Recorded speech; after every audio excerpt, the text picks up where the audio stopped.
혹시 여러분 그 답정남, 답정녀 이거 들어보셨어요? 이게 들어보셨어요? 그 질문을 하지만 이미 자기가 듣고 싶은 대답을 정해놓은 사람이에요. 그러니까 예를 들면 머리를 이제 새롭게 했어요. 머리를 새롭게 했는데 상대방에게 나 머리 어때? 나 마음에 안 들어. 이상하게 된 것 같아. 라고 얘기는 하지만 그 사람이 정말 듣고 싶은 말은 이뻐. 너무 잘 어울린다. 이 말을 듣고 싶은 거예요. 그러니까 이런 사람들하고 대화하고 싶은 마음은 솔직히 별로 없어요. 되게 피곤하거든요. 근데 이런 자세가 교회나 가정, 학교에서 이게 목회자나 부모나 선생들이 이게 그런 자세를 취하고 있다면 이거 참 곤란합니다. 세상 어느 민족 못지않게 교육열이 참 강한 것이 우리나라예요. 그런데 그 대학교 입학에만 거기에만 그냥 올인합니다. 거기에 몰입하느라고 처해진 게 우리 한국의 교육 현장인데 정해놓은 답만을 적어야 됩니다. 그러니까 우리나라에서 시험을 치르거나 공부하는 방식은 이미 답이 정해져 있어요. 그 답을 적어내는 사람이 공부를 잘하는 겁니다. 그러니까 한국의 교육 현실은 답정남과 답정녀의 모습 그거예요. 그런데 유대인들은 이제 그 유대교 전통은 이 성경 시대에도 마찬가지고요. 열띤 토론을 하는 것입니다. 적극적인 학습에 참여, 이것이 그들의 교육 이런 제도예요. 하브루타라 불리는 학습이 있는데 이거는 어떤 거냐면 선생님이 가장 최소한의 수업 시간에 개입만 합니다. 그리고 나머지는 학생들끼리 열띤 토론, 그리고 논쟁도 하고 거기서 돌출해내는 어떤 결론도 이제 이렇게 이어나가는 교육의 방법인데요. 이스라엘에는 이런 얘기가 있어요. 선생 1명과 학생 5명이 공부를 하면 결론이 7개가 난대요. 신기하죠? 6명이니까 최고로 생각했을 때 6개가 나와야 되는데 그 6명에서 새로운 답도, 새로운 결론도 도출해낸다는 거예요. 그러니까 그만큼 그들은 이게 답을 미리 정해놓고 얘기하는 게 아니라 수많은 토의, 수많은 토론, 그리고 굉장한 많은 질문을 합니다. 특정 점수에 도달하기 위해 아까 말씀드렸지만 정해놓은 답을 써야 돼요.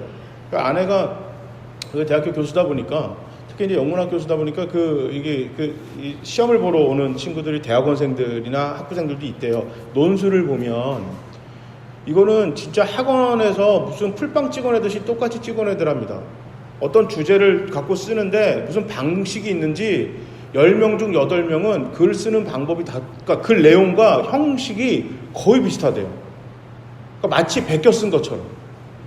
왜 그러냐면 학원에서 이런 형식으로 쓰는 걸 배우고 이렇게 써야만 좋은 점수가 납니다라고 가르치니까 아이들이 아무런 의심도 없고 생각도 없이 그것만 달달달달 외워서 답을 써내는 가는 거예요. 그러니까 읽어가면서 재미가 없대요. 그래서 오히려 어떤 문제에 대해서 자기 방식으로 글을 써내려가고 어떤 독특한 것을 자기만의 확실히 이 아이가 생각했구나라고 글을 쓰는 그 페이퍼는 계속 눈에 띄는데 자기만 그런 게 아니라 다른 교수님들도 그 페이퍼는 가장 위에다 올려놓는데요. 그래서 그 학생이 누군지 궁금하게 이렇게 생각하고 보게 된답니다. 그러니까 이게 참 가슴 아픈 현실인데 이게 그렇게 하면 안 될 것 같은데 또 어쩔 수가 없어요. 그러니까 이런 사회 분위기에서는 참 꿈꾸기 어렵죠. 이게 뭐 그런 교육 여건도 그렇죠. 어른이나 상급자의 말에 토를 달면 안 되잖아요. 또 우리 분위기는. 그러니까 집에서 부모 말이나 학교에서 어른들 선생님 말이나 동네 어르신들 말이나 그 회사 상급자 말에 회사에서 그 위에 있는 그 사람들 말에 토를 달거나 질문을 하면 굉장히 무례한 분위기. 그렇기 때문에 이미 답정남 답정녀의 그런 분위기가 우리나라 사회를 전체적으로 지금 아우르고 있지 않나 참 안타까운 현실입니다. 그런데 이렇게 토론하고 하는 것이 예수님의 교육 방법도 그것과 마찬가지였어요. 제자들은 예수님에게 질문합니다. 어떤 질문은 참 바보 같아요. 황당합니다. 자, 그런데 자유롭게 예수님에게 질문하고 선생인 예수님은 그 면박을 주는 게 아니라 친절하게 대답을 합니다. 또 예수님이 제자들에게 또 질문을 해요. 그럼 제자들은 그 질문에 서로 또 이렇게 얘기도 하고 또 대답도 합니다. 어떤 것은 거기서 결론이 나는 것도 있고요. 어떤 것은 결론이 안 나요. 그냥 아직도 오픈 퀘션으로 그냥 넘어가요. 그냥 열린 대답으로 냅두고 그냥 지나가는 경우도 왕왕 있었습니다. 오늘 본문 4절에 너희는 들어라 라는 그런 말이, 듣다 라는 말이 히브리어로 쉐마입니다. 쉐마. 이 쉐마를 삶의 교육으로 만들었습니다. 그리고 본문 6절과 7절에 보면 지키고 가르쳐라, 지키고 가르치다 라는 거를 이스라엘 사람들은 어떤 방식으로 했냐면 기도의 형식으로 삶에서 직접 교육하는 방법으로 그들은 지켜나갔습니다. 유대인들은 아침과 저녁에 기도를 합니다. 그런데 부모가 자녀들이 잠자리 들기 전에, 자기 전에 부모들이 어떤 기도문을 외우게 시키냐면 오늘 본문에 신명기 6장과 4절, 5절, 6장 4절, 5절의 말씀을 기도문으로 가르쳤어요. 그래서 이것은 구약에서부터 내려오는 교육이었어요. 그래서 우리 신약 성경에 이 성서 지도자들이, 그러니까 이제 성경학자들이 와서 예수님한테 구약을 너무 방대하니까 어떻게 쉽게 정리 좀 해주세요 라고 할 때 예수님이 오늘 본문 이거를 얘기했죠. 너희는 마음을 다하고 뜻을 다하고 주 너희 하나님을 사랑하라. 이 말씀은 그냥 그 사람들뿐만 아니라 예수의 제자들, 대부분 이스라엘 사람들은 다 외우고 있는 거예요. 우리나라 사람들이 그 애국가 외우듯이 그냥 이거는 아기 때부터 그 부모가 자녀들한테 가르쳤고, 이 자녀들이 또 부모가 되면 자녀들한테 가르치고, 자신들도 자기 전에 하는 기도예요. 그러니까 달달달달 외우고 있는 거였습니다. 그리고 이것을 습관화시켰어요. 이런 교육을 습관화시켰어요. 그런데 이것을 어디서부터 했냐면 가정에서부터 했어요. 가정. 그러니까 프린스턴 그 교육연구소에 있는 제임스 마틴이라는 교수가 있는데, 이 사람은 유아교육, 어린이 교육을 엄청나게 강조하는 사람입니다. 그런데 미국도 그래요. 미국뿐만 아니라 전 세계가 대부분 이 어린이 교육에 실패하는 이유가 어른들이 이 어린 아이들을 굉장히 무시한다는 거예요. 어린 아이들을 그냥 너희는 마치 이거 하지 마, 이거 해. 이건 안 돼, 이건 돼. 이거 먹지 마. 이런 식으로 아이들이 생각할 것을 차단시켜버리고, 왜 먹으면 안 되는지, 왜 하면 안 되는지, 이것은 왜 해야만 하는 것인지를 차근차근 제대로 가르치는 게 아니라 그냥 명령적으로 얘기한다는 거예요. 해야 될 것, 하지 말아야 될 것 두 개 딱 정해놓고 선택 방법, 왜 하지 말아야 되지? 이런 질문에 대답을 못하는 교육. 이것이 학교나 가정이나 교회나 어디서나 그런 식으로 교육이 이루어지고 있다. 그래서 큰 문제다, 여러분들이 얘기를 하는 거예요. 그런데 오늘 이스라엘은 이 교육 방법, 가르치라는 교육 방법을 어떤 방식으로 이 사람들이 만들었냐면 질문하는 거예요. 왜 하나님이 이것을 하라고 하셨을까요? 왜 이것은 하지 말라고 했을까요? 자, 성경에는 이건 안 적혀 있는데 이건 해도 될까요? 말까요? 이거를 계속해서 끊임없이 질문을 합니다. 가정에서부터. 그러면서 성경은 이렇게 이야기합니다. 신명기서 32장 7절 말씀입니다. 우리 한번 다 같이 한번 읽어볼까요? 한번 저기 화면을 보시고 우리 한번 다 같이 읽어보겠습니다. 아득한 옛날을 회상하여 보아라. 조상 대대로 내려온 세대를 생각하여 보아라. 너희의 아버지에게 물어보아라. 그가 일러줄 것이다. 어른들에게 물어보아라. 그들이 너희에게 말해줄 것이다. 이스라엘은 교육을 선택이 아닌 필수로 정하였고, 그 필수 교육을 가정에서부터 시작했습니다. 자신들의 종교와 정체성을 교육을 통해 유지되도록 그들은 여겼고, 하나님은 이것을 그냥 너희들 잘해봐 이렇게 얘기하는 게 아니라 아브라함을 선택하신 이유도 바로 그가 가정에서 자녀들을 교육하는 방법을 보시고 아브라함을 선택하셨습니다. 창세기 18장 19절 말씀입니다. 우리 한번 다 같이 읽어보겠습니다. 창세기 18장 19절. 내가 아브라함을 선택한 것은 그가 자식들과 자손을 잘 가르쳐서 나에게 순종하게 하고 옳고 바른 일을 하도록 가르치라는 뜻에서 한 것이다. 그의 자손이 아브라함에게 배운 대로 하면 나는 아브라함에게 약속한 대로 다 이루어 주겠다. 아멘. 하나님의 백성의 미래는 교육에 달려 있습니다. 저 또한 올바른 교육은 일방적인 주입이 안 된다는 얘기 아니에요. 이런 일방적으로 우리가 외워야 되는 것들이 있어요. 이런 주입식 교육뿐만 아니라 묻고 답하기식 교육이 함께 어우러져야 한다. 저는 이렇게 생각합니다. 교육의 시작은 가정이다. 이 말에 전적으로 동의해요. 그러나 안타깝게도 대부분의 가정에서 부모가 교육에 담당하는 부분은 묻고 답하는 거, 거기에 대해 친절하게 아이들과 함께 어떤 문제를 고민하는 것이 아니라 이런 그 경제적인 그 부분만 담당하는 것이 아닌가 생각이 들어요. 교육의 부모가 담당하는 게 경제적인 부분, 학원비 내주고 과외비 내주고 뭐 학원 보내고 학교에서 필요한 거 사주는 거. 물론 커가면서 아이들이 여러 가지 질문에 굉장히 귀찮게 질문을 해요. 그래서 이제 우리 그 애기들도 그 큰 녀석도 무지하게 왜요? 이거 왜 그래요? 뭐예요? 질문을 해요. 아빠 이건 뭐예요? 라고 어른식으로 대답하면 이해를 못하죠. 당연히 그 말이 어려우니까. 그건 또 뭐예요? 하여튼 왜를 하루에 몇백 번씩은 하는 것 같아요. 그랬더니만 내가 이렇게 얘기를 하는데 귀찮아가지고 몰라 인마 그랬더니 아내가 저를 이렇게 물고만히 쳐다봐요. 왜냐면 제가 정말 왜라는 질문을 많이 하거든요. 제가 진짜 왜라는 질문을 많이 해요.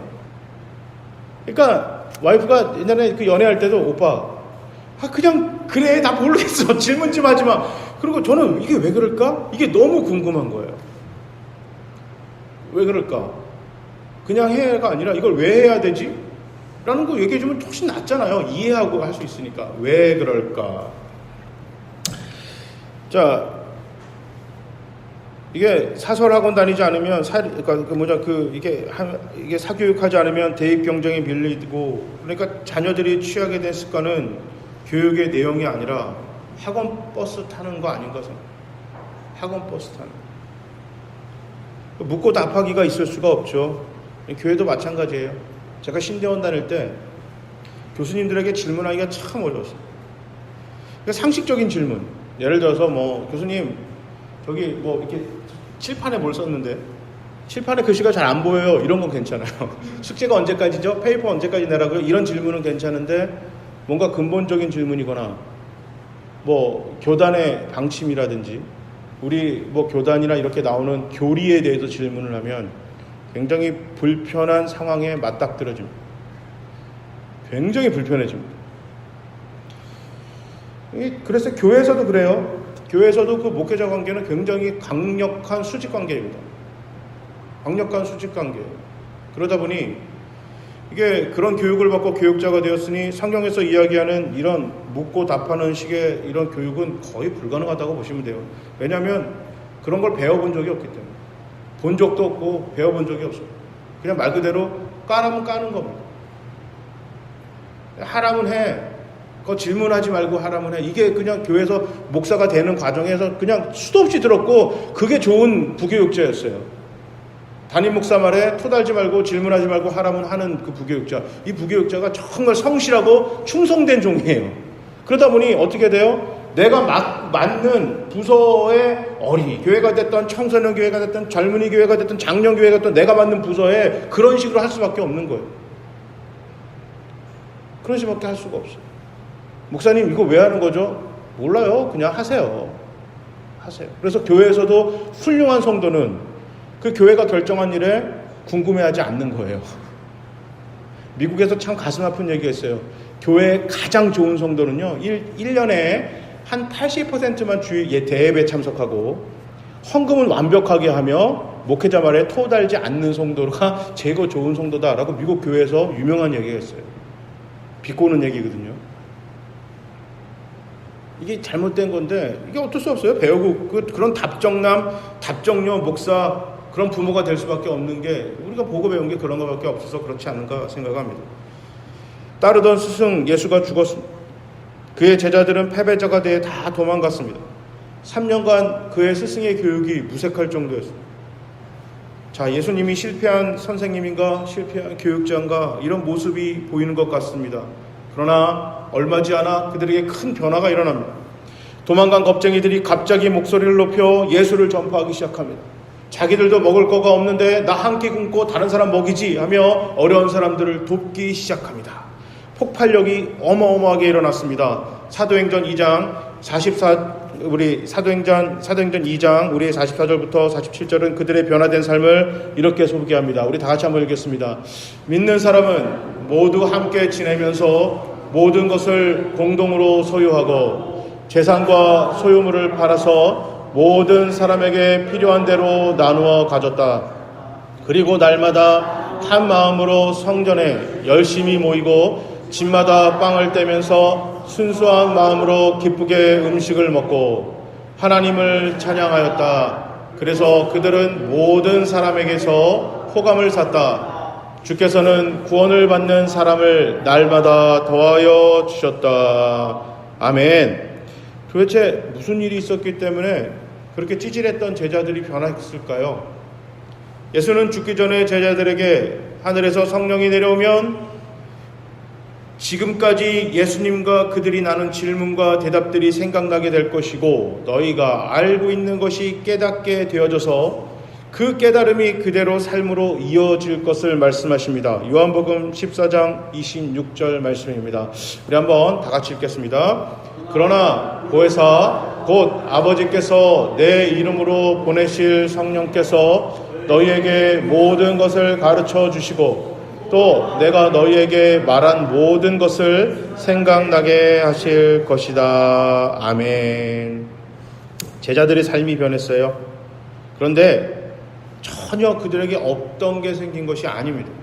이미 성경에 아브라함에게 모세에게 또 많은 선지자들을 통해 하나님이 말씀하신 내용이었습니다.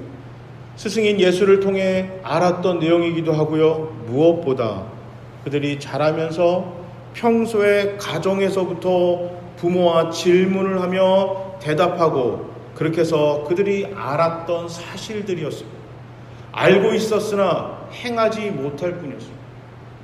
그것을 성령님께서 행하는 삶으로 바꾸셨습니다.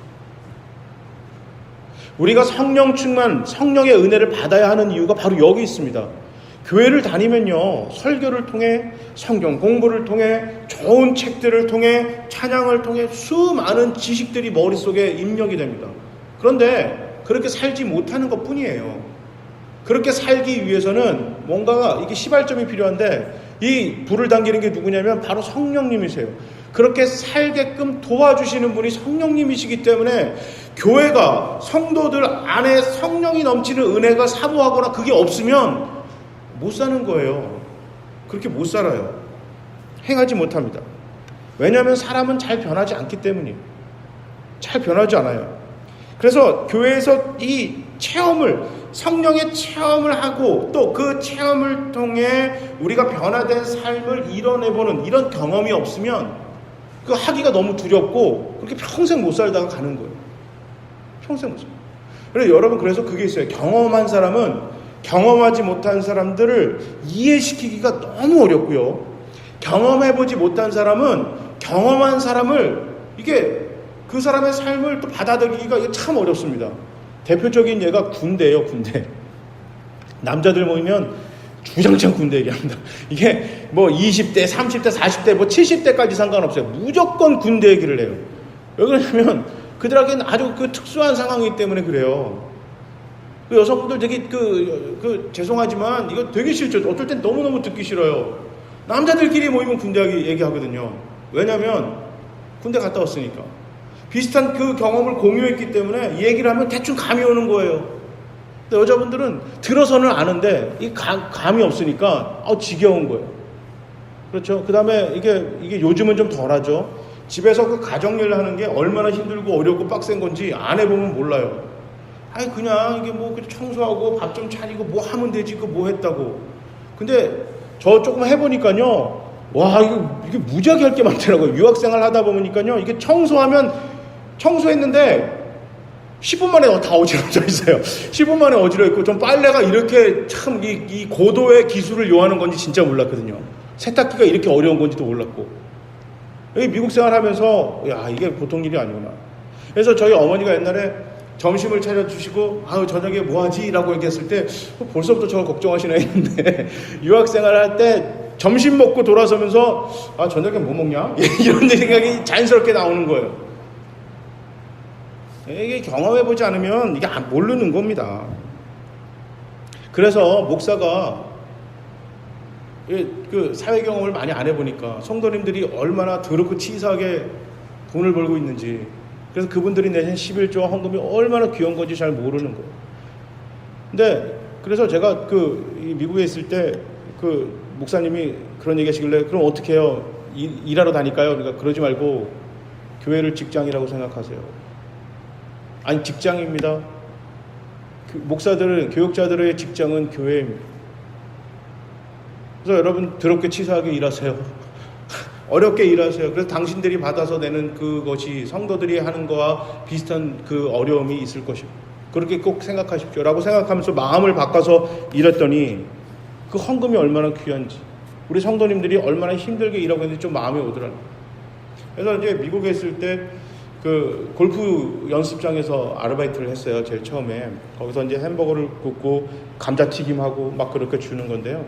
문제는 토요일이에요. 애들이 미니 골프장에 생일 파티 같은 거 하면 저 혼자 일하는데 주문이 한꺼번에 10개, 15개씩 올 때가 있어요. 그러면 진짜 멘붕이 오는 거예요, 그때부터는. 거기다가 이게 아이들은 그래도 좀 난데, 그 청년 애들, 대학생 애들, 젊은 애들 오면 말을 또 되게 짧게 하거든요. 자기들이 얘기하는 그들만의 또 그 미국 사람들은 쓰지만 저희 같은 사람들은 한국 사람 잘 모르는 그런 말을 또 주문을 해요.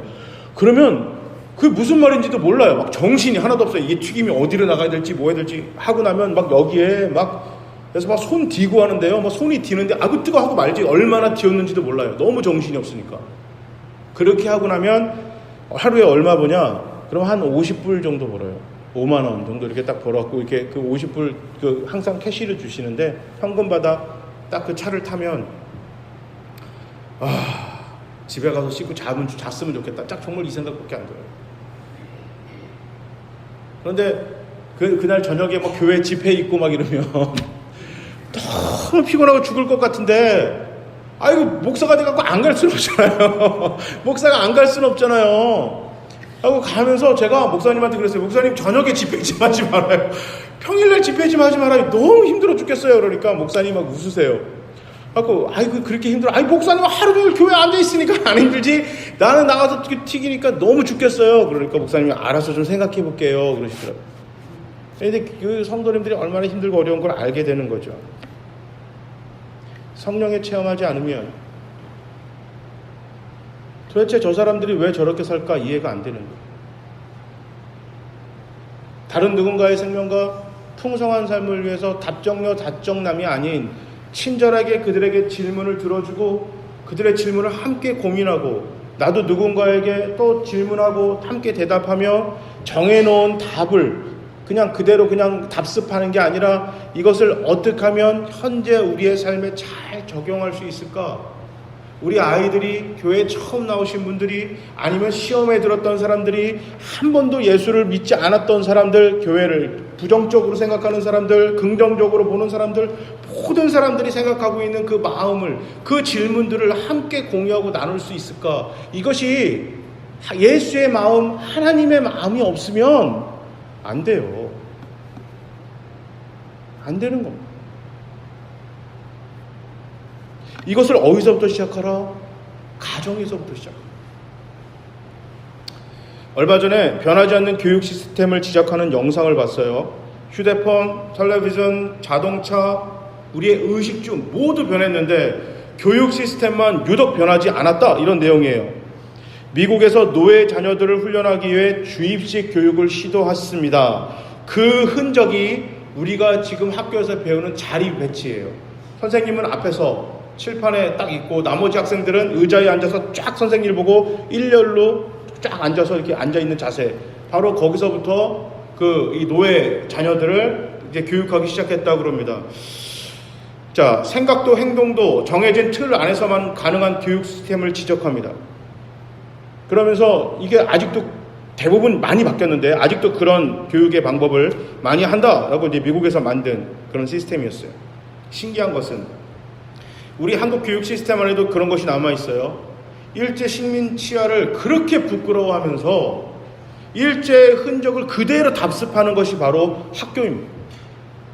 자, 머리를 짧게 자르는 것, 그리고 상명하복의 도제 시스템, 아이들을 때리는 체벌, 이 모든 것들이 일본조차 하지 않는 것이 바로 우리가 하고 있어요. 심지어 일제시대 때 이것을 시작을 했는데 일본인들이 다니는 일본 소학교나 일본 학교에서는 이걸 하지도 않았대요. 유독 조선 아이들만 다니는 학교에서만 이것을 가르친 거예요. 이런 방법을 한 거예요. 머리 다 짧게 자르고. 일본은 머리 짧게 자르는 거는 스포츠 운동 선수들만 그렇게 해요. 그리고 일본은 존댓말도 없잖아요. 일본은 존댓말이 없어요. 그리고 상명하복이 없어요. 유일하게 일본에서 도제 시스템이 있는 게 의료예요. 의사 될만 그러고 나머지는 그런 게 없습니다. 유교를 만들어냈던 그 중국에서 특히 공자가 가장 많이 했던 게 제자들과의 토론이었어요. 그러면서 그 공자가 쓴 것 중에서 스승이 가장 버려야 할 것이 정해놓은 답이라는 거예요. 정해놓은 답을 스승이 답을 정해놨을 때 제자들은 따를 수밖에 없어서 가장 악한 스승이 답을 정해놓은 스승이라는 거예요. 이게 유교예요. 근데 우리나라는 유교도 아니고 일본 일제시대 때 식민지 미국에서 마치 노예 자녀들을 가르치기 위해 만든 교육 시스템이 그대로 우리 학교, 우리 가정에 그대로 그냥 남아있는 거예요. 해방된 지 수십 년 되라도 이게 뭐냐 아무런 비판 없이 따라요. 애들은 머리 짧아야지. 머리 기내보고 정신 나갔다고 막 그러고. 세상에 중고등학교 애들 머리 짧은 나라는 우리나라밖에 없어요. 머리가 짧아서 공부가 더 잘 된다는 어떤 그런 근거가 하나도 없잖아요.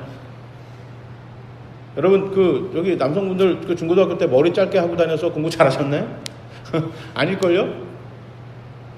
여성분들 귀밑 3cm 이렇게 하시면 공부 더 잘 되던가요? 자, 지우가 미국의 학교에 들어갔어요. 이제 첫째 녀석이. 그때 선생님이 바로 부모님 면담을 신청을 하더라고요. 그래서 저희는 이제 궁금하잖아요. 이놈의 학교가 어떻게 생겨먹었는지, 뭘 하길 원하는지 하고 갔어요. 애가 영어는 어떻게 따라갈 수 있나. 그런 거 하나도 안 물어보고, 애랑은 어떻게 지내시나요? 아이가 자기의 고민을 부모한테는 얘기를 하나요? 그 다음 말이 웃겼어요. 부모님은 지금 현재 부모님이 생각하는 고민을 자녀와 한번 이야기를 하시나요? 이런 것만 계속 질문하는 거예요. 그래서 제가 선생님한테 선생님 저희는 그것도 선생님이 아셔야 되겠지만 진짜 궁금한 게 이 학교는 어떻게 아이들을 가르치고 어떻게 아이들을 교육하고 어떻게 합니까? 요게 궁금한데 이것 좀 얘기해 주세요 라고 했더니 선생님이 하시는 말씀이 아버지 아버님 그러니까 이제 거기는 이제 하죠. 저는 이제 제 이름을 부르면서 교육은 집에서부터 하는 겁니다. 학교는 아이가 배운 것을 정리하는 것이고요.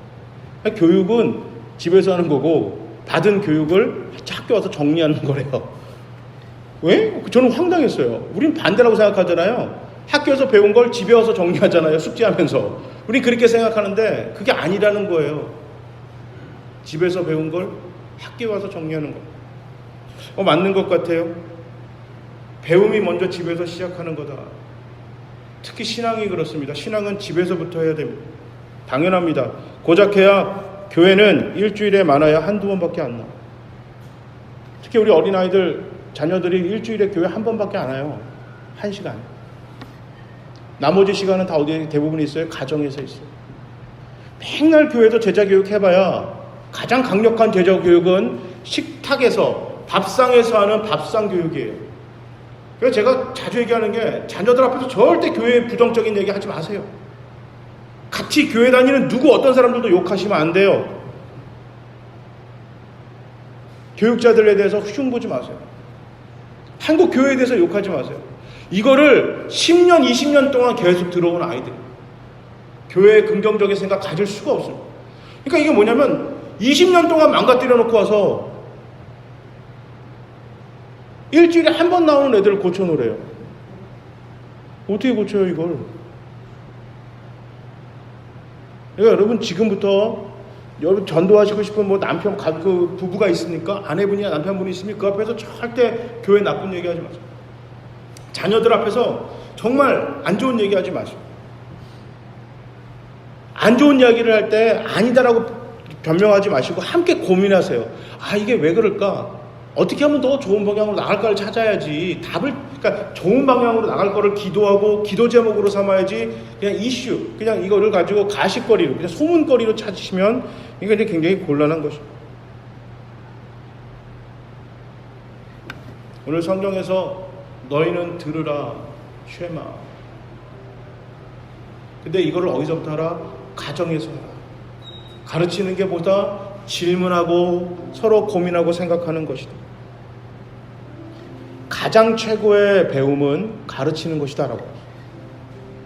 여러분 신앙이 처음 약하신 분들을 한번 여러분 옆에서 잘 한번 성장시키도록 도와주셔 보세요. 가정에서 이제 막 교회를 다니신 분들이 하나님 앞에 잘 성장할 수 있도록 여러분 도우려고 노력해 보세요. 누가 가장 많이 변하고 누가 가장 많이 배우냐면 그 사람이 가장 많이 배워요. 학교에서 학생들을 가르칠 때 누가 가장 많이 배우면 선생님이 가장 많이 배워요. 준비해야 되니까. 설교를 할 때 누가 가장 많이 은혜를 받아야 되냐면 목회자가 가장 많이 은혜를 받아야 돼요. 목사가, 설교자가. 설교할 때 이 말씀을 통해 내가 비춰지거든요. 준비 없이 설교하러 올라오니까 고민 없이 설교하니까 괴롭지도 않고 변화하지도 않는 그런 설교자의 모습이 되는 거예요. 자녀들이 질문할 때 아빠 이거 뭐야? 엄마 이거 뭐야? 왜 그래요? 이거 왜 하면 돼요? 왜 하면 안 돼요? 귀찮잖아요. 일일이 설명하기. 그리고 어떤 건 내가 그렇게 못 살거든요. 부모가 잘못한 거 지적했을 때 짜증이나 나고, 나이가 많다는 이유 하나만으로 불법을 저지르거나 잘못된 행동을 해도 다 용서받을 수 있는 그런 분위기. 삶으로 이야기하지 않고 삶으로 가르치지 못하는 분위기가 있다면 신앙의 교육은 가장 가까운 데서부터 와르르 무너지는 것입니다. 자, 오늘부터 한번 실천합시다. 우리 가정에서부터 실천합시다. 저와 여러분의 가정에서부터. 근데 가장 가까운 곳부터, 여러분들이 가장 많이 가는 직장 옆자리에 있는 사람들을 상대하면서 그 사람들에게 한번 들어봐, 한번 봐봐. 무엇을요? 하나님의 사랑을 무엇로 가르치고 무엇로 보게 하는 것입니까? 나의 삶을. 여러분 한번 그렇게 한번 해봅시다. 저도 이거 하면서 그런 기도를 했어요. 하나님, 목사의 내 삶을 보고 우리 성도님들이 보고 듣게 해 주시옵소서. 우리 가정에서 나의 자녀들이 아버지의 기도하는 모습, 아버지의 삶의 뒷모습, 그들을 대하는 태도의 모습을 보고 하나님의 사랑을 발견하게 하소서. 너희는 들으라. 그리스도께서 십자가를 지심으로 우리에게 보여주셨습니다. 그렇다면 우리도 삶으로 우리 모든 주변을 변화시키고 나부터 가장 많이 변하고 그렇게 교육의 삶을 실천해 나가기로 마음을 다짐하는 우리 교회 저와 여러분이 되시기를 주님의 이름으로 축복합니다. 아멘.